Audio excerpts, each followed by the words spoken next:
313 افراد پر یہ مشتمل لشکر تھا، اور یہ معرکہ جو مکہ اور مدینہ کے بیچ ایک جگہ جسے بدر کہا جاتا ہے وہاں رونما ہوا، اور اسی مناسبت سے اس میں شرکت کرنے والے جو 313 صحابہ اکرام تھے انہیں بدری صحابہ کہا جاتا ہے۔ ان کے لیے اللہ تعالی کی طرف سے یہ اعزاز ہے کہ افعلوا ما شئتم، کہ اس غزوہ بدر میں تمہارا شرکت کرنا یہ اللہ تعالی کے ہاں اتنا مرتبہ اور منزلت رکھتا ہے کہ اللہ تعالیٰ فرماتے ہیں کہ اپنے ان بدری صحابہ سے یہ فرما دیں کہ آج کے بعد آپ جو چاہو کرو، فَإِنِّي قَدْ غَفَرْتُ لَكُمْ، اللہ تعالیٰ فرماتے ہیں کہ میں نے تمہیں معاف بھی کر دیا ہے، تمہاری مغفرت بھی کر دی ہے، اور تمہاری بخشش بھی فرما دی۔ سیاہ کرو سفید کرو، نیک کرو بد کرو، اچھا کرو برا کرو،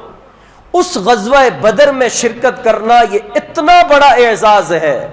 کہ اللہ تعالیٰ نے تمہارے لیے عام مغفرت کی، عام معافی کا اعلان فرما دیا ہے۔ تو سوچئے کہ یہ کتنا بڑا معرکہ ہوگا۔ 17 رمضان المبارک بروز جمعہ، اور آپ علیہ الصلاۃ والسلام کی قیادت میں جو بدر کی جنگ ہوئی، بدر کا معرکہ ہوا، اللہ رب ذوالجلال نے اس میں شرکت والے انسانوں کو بھی اور اس میں شرکت کرنے والے فرشتوں کو بھی سب سے مقدس ترین لوگ قرار دیا ہے۔ 700 گھڑ سوار مقابل، اور یہاں 2 گھوڑے، اور ان کے اندر بھی جن صحابہ کے پاس تلواریں تھیں، تلواروں والے صرف 8 صحابہ تھے، ادھر سارے کے سارے مسلح، اور باقی صحابہ سارے کے سارے پیدل تھے، اور لاٹھیاں اور سوٹیاں ان کے ہاتھوں میں تھیں، اور صرف 60 نیزے ان کے پاس تھے۔ تو بظاہر اگر گراؤنڈ ریالٹی کو دیکھا جائے، زمینی حقائق جو ہوتے ہیں، تو کوئی تقابل نہیں تھا۔ 313 1000، 2 گھوڑے 700 گھڑ سوار، اور ادھر صرف 8 تلواریں، اور ادھر سینکڑوں کی تعداد میں تلواریں، تو کوئی مقابلہ تھا نہیں۔ اللہ کے نبی صلی اللہ علیہ وسلم نے صحابہ کو جمع کیا، ان سے فرمایا کہ بتاؤ کیا کرنا ہے۔ ابو بکر سب سے پہلے کھڑے ہوئے رضی اللہ تعالی عنہ، اور فرمانے لگے کہ یا رسول اللہ صلی اللہ علیہ وسلم، ہم آپ کے ساتھ ہیں، ہم نے اپنی جان مال اولاد آپ کے لیے قربان کی ہے، آپ کے لیے گھر کو چھوڑا ہے، وطن کو چھوڑا ہے، جیسے آپ فرمائیں گے ہم تیار ہیں۔ حضرت عمر کھڑے ہوئے، آپ نے بھی یہی فرمایا۔ اللہ کے نبی نے پھر یہی سوال کیا، بتاؤ کیا کرنا ہے۔ اصل میں آپ صلی اللہ علیہ وسلم انصار صحابہ جو مدینہ کے رہنے والے تھے ان سے پوچھنا چاہتے تھے کہ وہ کیا کہتے ہیں۔ چنانچہ انصار کے ایک سردار سعد بن معاذ وہ کھڑے ہوئے، اور انہوں نے عرض کی کہ یا رسول اللہ صلی اللہ علیہ وسلم، لگتا ہے کہ آپ انصار صحابہ کی رائے لینا چاہتے ہیں، تو میں انصار کی طرف سے نمائندہ بن کر یہ کہہ رہا ہوں، سالم من شئت وقاطع من شئت، جس سے آپ صلح کرنا چاہیں ہم آپ کے ساتھ ہیں، جس سے آپ لڑنا چاہیں ہم آپ کے ساتھ ہیں، صل من شئت وقطع من شئت، جس کے ساتھ آپ ملنا چاہیں ہمیں اپنے ساتھ پائیں گے، جس کے ساتھ توڑنا چاہیں ہمیں اپنے ساتھ پائیں گے۔ ایک اور انصاری صحابی حضرت مقداد کھڑے ہوئے، اور فرمانے لگے یا رسول اللہ صلی اللہ علیہ وسلم ہم نے آپ کے ہاتھ پہ کلمہ پڑھ کے آپ کے ہاتھ پہ بیعت کی ہے، آپ ہمیں حکم دیں، ہم سمندروں کے اندر اپنے گھوڑے ڈال دیں گے، آپ حکم دیں ہم برق رماد تک اپنے گھوڑوں کو بھگاتے ہوئے چلے جائیں گے، ہمارے سر تو کٹیں گے لیکن آپ علیہ السلام کے پیچھے ہم پشت پناہ بن کے کھڑے رہیں گے۔ اللہ کے نبی نے ان کی زبان سے جب یہ سنا تو آپ کا چہرہ کھل اٹھا، تو آپ نے فرمایا کہ اچھا تیاری کرو۔ جب لشکر آمنے سامنے آئے، اس سے ایک رات پہلے اللہ کے نبی علیہ السلام نے وہاں جہاں آپ کا خیمہ لگایا گیا تھا عریش، آج کل وہاں ایک بڑی عالیشان مسجد بھی ہے، مسجد عریش، وہاں اللہ کے نبی رات کو مصلی بچھایا اور سجدے کے اندر چلے گئے اور زار و قطار روئے، اتنا روئے کہ حضرت ابوبکر صدیق رضی اللہ تعالی عنہ انہوں نے آپ کو پکڑا،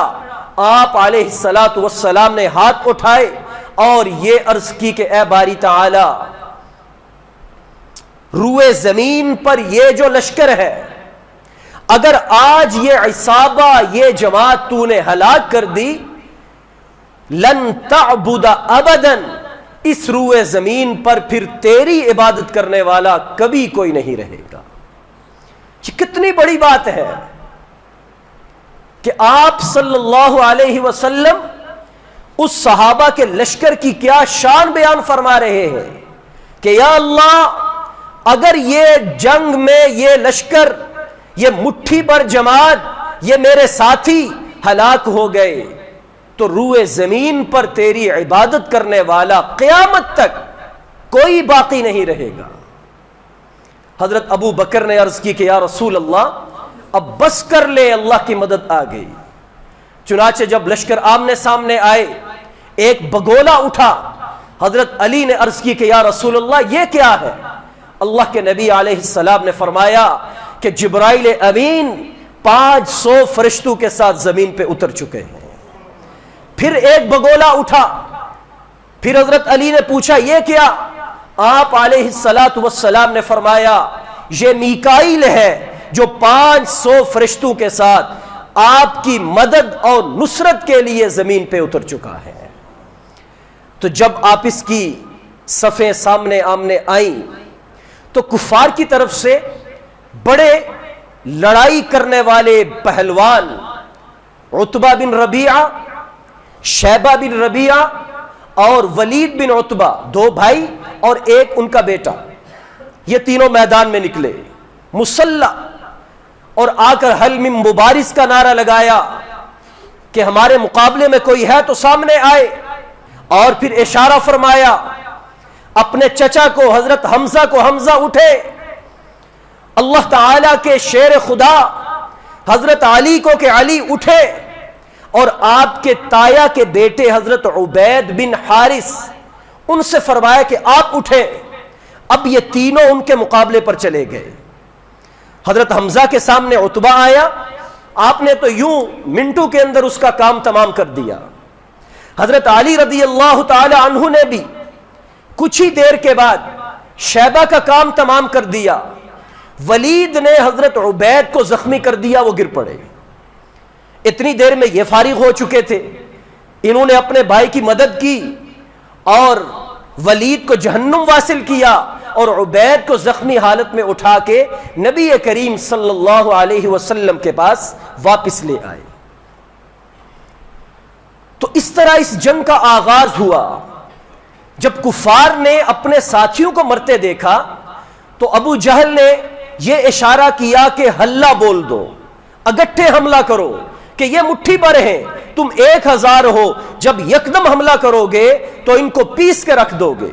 چنانچہ ایسے ہوا، لیکن اللہ تعالی قرآن میں فرماتے ہیں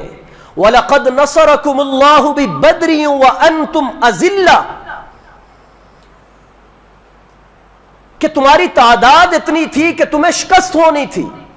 لیکن اللہ تعالی نے بدر کے اندر تمہاری نصرت فرمائی، اور جب تم اللہ تعالی کے سامنے فریاد کر رہے تھے، اللہ تعالی نے تمہاری اس فریاد پہ لبیک کہا، اور 1000 فرشتے تمہاری مدد کے لیے بھیج دیے. اور کبھی ایسا نہیں ہوا, پہلے بھی انبیاء کو اللہ تعالیٰ نے فرشتوں کے ساتھ مدد فرمائی, لیکن کبھی کسی جنگ میں کوئی فرشتہ تلوار لے کر فزیکلی نہیں لڑا, اپنے ہاتھوں سے لڑا نہیں. یہ وہ واحد جنگ تھی جس میں فرشتے تلواریں لے کر آئے. فرشتوں کو لڑنے کا کیا پتا, لیکن اللہ تعالیٰ نے انہیں باقاعدہ لڑائی سکھائی, جہاد کرنے کا طریقہ بتایا, اور قرآن میں اس کو ذکر کیا. فَضْرِبُوا فَوْقَ الْأَعْنَاقِ وَضْرِبُوا مِنْهُمْ كُلَّ بَنَانٍ. انہیں فرمایا کہ ان کی گردنوں کے اوپر وار کرنا اور ان کے ہاتھوں کے جوڑوں پہ وار کرنا تاکہ یہ بیکار ہو کے رہ جائے. چنانچہ ایک گھمسان کا رن پڑا اور فرشتے نے ایک ایک کو آ کر اچک لیا. مسلمانوں کو اللہ تعالیٰ نے عظیم الشان فتح عطا فرمائی. صرف 14 مسلمان شہید ہوئے, کفار کے 70 بڑے بڑے سردار مارے گئے, اور ان 70 میں سے 24 سرداروں کی گردن اتارنے والے جو صحابی تھے وہ شیر خدا حضرت علی المرتضی رضی اللہ تعالی عنہ کی ذات تھی. آپ علیہ السلام کو اللہ تعالیٰ نے یہ جو فتح مبین عطا فرمائی, یہ 17 رمضان المبارک بروز جمعہ, جو کہ آج بھی 17 ہے اور جمعہ کا دن ہے, اس دن یہ حق و باطل کا معرکہ بپا ہوا, اور اللہ تعالیٰ نے قیامت تک آنے والے مسلمانوں کو یہ سمجھا دیا, یہ بتلا دیا کہ فضائے بدر پیدا کر, فرشتے تیری نصرت کو اتر سکتے ہیں گردوں سے قطار اندر قطار اب بھی. کہ اور یہ 17 رمضان المبارک اس اعتبار سے بھی بڑی شان اور بڑی فضیلت کا حامل ہے کہ اس میں اللہ رب ذوالجلال کے پیارے حبیب حضرت محمد مصطفیٰ احمد مجتبیٰ سب کہے صلی اللہ علیہ وسلم, آپ علیہ السلام کی سب سے لاڈلی, سب سے چہیتی بیوی, اور آپ علیہ السلام نے جن کی گود کے اندر, جن کے سینے پہ سر رکھ کر اپنی جان اللہ تعالیٰ کے حوالے کی, آج ان کا یوم وصال ہے. اما عائشہ رضی اللہ تعالی عنہا, کہ جن کے بارے میں اللہ کا قرآن یہ کہتا ہے, النبی اولا بالمؤمنین من انفسہم وازواجہ امہاتہم, کہ نبی مسلمانوں کے لیے ان کی جانوں سے بڑھ کر عزیز ہیں, اور نبی کی جو ازواج ہیں, بیویاں ہیں, وہ تمام مسلمانوں کی مائیں ہیں. کیا ہے؟ مائیں ہیں. اللہ کے نبی علیہ السلام کی 11 ازواج مطہرات وہ ہم سب کی مائیں ہیں, کہ جس طرح ہماری عقیدت ماں کے ساتھ ہے, اس سے بڑھ کر ہماری عقیدت اور احترام کا رشتہ وہ اللہ تعالیٰ کے نبی کی ازواج مطہرات کے ساتھ ہونا چاہیے. حضرت اما عائشہ رضی اللہ تعالی عنہا آپ علیہ السلام کی وہ جلیل القدر زوجہ مطہرہ ہیں, طیبہ طاہرہ ہیں, صدیقہ ہیں, کہ جو حضرت ابو بکر صدیق رضی اللہ تعالی عنہ کی بیٹی ہیں. اور آپ علیہ السلام کی سب سے پہلی زوجہ حضرت سیدہ خدیجۃ الکبریٰ کا جب انتقال ہوا تو آپ علیہ السلام کو صحابہ نے مشورہ دیا کہ آپ کو کوئی اور نکاح کر لینا چاہیے. اللہ کے نبی علیہ السلام نے کچھ وقت مانگا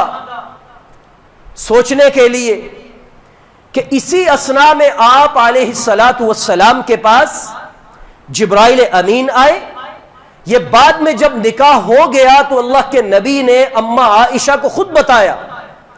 کہ جبرائیل امین میرے پاس ایک دفعہ نہیں 2 دفعہ تشریف لائے, ریشمی غلاف کے اندر کچھ لپیٹا ہوا تھا, میرے سامنے آ کے کھولا, اے عائشہ وہ تمہاری تصویر تھی, اور جبرائیل امین نے مجھے یہ کہا کہ اللہ تعالیٰ یہ چاہتے ہیں کہ آپ کا نکاح اس لڑکی کے ساتھ ہو جائے. تو حضرت عائشہ کے ساتھ آپ کا نکاح اللہ تعالیٰ کے حکم سے ہوا, اللہ کی مرضی سے ہوا. حضرت صدیق اکبر کی بیٹی صدیقہ امی عائشہ رضی اللہ تعالی عنہ اللہ کے نبی علیہ الصلاۃ والسلام کے حرم میں آئی 9 سال کی عمر میں، اور اس کے بعد آپ علیہ الصلاۃ والسلام کی وفات تک آپ کے ساتھ رہیں، اور آپ کی وفات کے بعد تقریباً 47-48 سال زندہ رہیں اسی حجرہ اقدس کے اندر جہاں اللہ کے نبی کے ساتھ زندگی گزاری، اور 58 ہجری کے اندر آپ کا انتقال ہوا۔ بہت بڑی علم و معرفت کا پیکر، اللہ کے نبی کی احادیث کی استاذہ، اور تقریباً 200 صحابہ کرام کی استادہ، کہ 200 صحابہ نے آپ سے علم حدیث کو، گھریلو مسائل کو، اور اللہ کے نبی علیہ الصلاۃ والسلام کے ساتھ گھر میں رہتے ہوئے جو عائلی اور خاندانی اور گھریلو مسائل تھے وہ سیکھے ہیں۔ اما عائشہ رضی اللہ تعالی عنہا اللہ کے نبی علیہ الصلاۃ والسلام کی بڑی لاڈلی بیوی تھی، کیونکہ سب سے چھوٹی بھی تھی، اور یہ واحد بیوی ہے کہ جن کے ساتھ اللہ کے نبی علیہ الصلاۃ والسلام نے شادی اور نکاح کیا، اور یہ کنواری تھی۔ باقی سب کی سب جو آپ کی شادیاں ہیں وہ بیوہ خواتین کے ساتھ ہیں یا مطلقہ خواتین کے ساتھ ہیں۔ یہ واحد خاتون ہے جو کنواری آپ علیہ الصلاۃ والسلام کے عقد محترم کے اندر آئیں، اور آپ کے ساتھ سفر کے اندر بھی ساتھ رہیں، حضر کے اندر بھی ساتھ رہیں، حتیٰ کہ آج اگر ہمارا کوئی نوجوان نکاح کرتا ہے تو اسے اپنی بیوی کے ساتھ کیا رویہ اختیار کرنا چاہیے،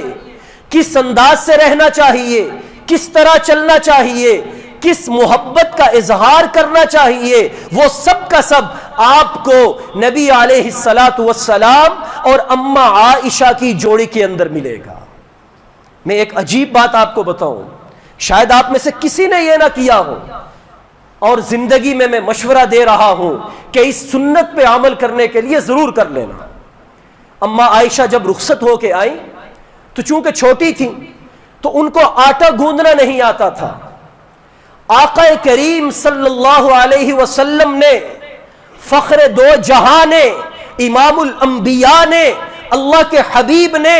دونوں جہانوں کے سردار نے اما عائشہ کو خود آٹا گوند کے بتایا اور سکھایا، اور امت کو یہ تعلیم دی کہ اپنی بیوی کا ہاتھ بٹانا کچن کے کاموں کے اندر، گھر کے کاموں کے اندر، یہ کوئی عیب کی بات نہیں، بلکہ تمہارے نبی کا بتلایا ہوا اور سکھایا ہوا سنت اور طریقہ ہے۔ جب اپنی بیوی کے سامنے آپ جا کر اس طرح کا طرز عمل پیش کریں گے، کیا اسے آپ پر پیار نہیں آئے گا؟ کیا آپ اس کو کہیں کہ آج کپڑے میں آپ کے ساتھ دھوں گا، آج صفائی ہم دونوں مل کے کریں گے، اور کبھی آٹا گوندھ لیا؟ یہ ذہن میں رکھتے ہوئے کہ ایک گھر کو سچا اور اصل گھر بنانے کے لیے ہمیں آقا کریم کی سنتوں پر عمل کرنا ہوگا، اور نبی علیہ الصلاۃ والسلام کی سنتوں پر جو عمل کرے گا اصل میں اس کا گھر امن کا گہوارہ بنے گا۔ اللہ کے نبی گھر تشریف لاتے، بڑے پیالے کے اندر پانی پیا جاتا تھا، آپ علیہ الصلاۃ والسلام اما عائشہ سے فرماتے عائشہ پہلے آپ پیو، وہ پی لیتی، آپ پھر ان سے فرماتے عائشہ بتاؤ تم نے کہاں ہونٹ لگا کے پانی پیا ہے، وہ وہاں انگلی رکھتی، حضور اکرم علیہ الصلاۃ والسلام اسی جگہ اپنے لب مبارک لگاتے اور وہاں سے پانی نوش فرماتے۔ یہ وہ واحد نبی ہے اور ان کی یہ واحد بیوی ہے۔ اللہ کے نبی کا مرض الوفات ہے، آپ علیہ الصلاۃ والسلام کا سر مبارک اما عائشہ کے سینے کے ساتھ لگا ہوا ہے اور آپ کی گود کے اندر ہیں، کہ اسی اسنا میں آپ کے بھاجے اندر آئے، اللہ کے نبی نے ان کے ہاتھ میں مسواک دیکھا، اسے دیکھنے لگ گئے، اما عائشہ سمجھ گئیں کہ آپ علیہ الصلاۃ والسلام مسواک کرنا چاہ رہے ہیں، آپ نے ان سے مسواک لیا، اللہ کے نبی نے اس بات میں سر ہلایا، اما عائشہ نے وہ مسواک پہلے خود چبائی اور چبانے کے بعد وہی اپنے لعاب دہن والا مسواک اللہ کے نبی کے منہ اقدس میں ڈالا، آپ نے اس مسواک کو کیا اور اس کے بعد آپ کی جان اس طرح اس دنیا سے گئی کہ اما عائشہ کا لعاب دہن وہ آپ کے منہ اتھر کے اندر موجود تھا۔ یہ اما عائشہ کی شان ہے، اور جہاں آپ کو دفن کیا گیا وہ اما عائشہ کا روضہ ہے، اور آپ علیہ الصلاۃ والسلام اما عائشہ کے اس روزے کے اندر آج بھی مدفون ہیں اور یہ اعلان کر کے گئے ہیں کہ ما بین منبری و روزتی ریاض من الجنہ. لوگوں یہ بات سن لینا کہ میرے منبر اور میرے روزے کے درمیان جتنی جگہ ہے یہ روئے زمین کی نہیں، یہ جنت کا ٹکڑا موجود ہے. تو اما عائشہ کا حجرہ جنت کا ٹکڑا. اللہ کے نبی علیہ السلام دنیا سے گئے تو آخری لعاب دہن اما عائشہ کا لے کر گئے. آج ان کا یوم وصال ہے. دعا فرمائیں کہ اللہ تعالی ہمیں بھی ہماری اولادوں کو بھی جو گھر عطا کرے، جو جوڑا عطا کرے، وہ اسی طریقے پر ہو جس طریقے پر اللہ کے نبی علیہ السلام اور اما عائشہ کا گھر رواں دواں تھا. اللہ تعالی ہم سب کو اسی پر چلنے کی توفیق عطا فرمائے. وآخر دعوانا الحمدللہ رب العالمین.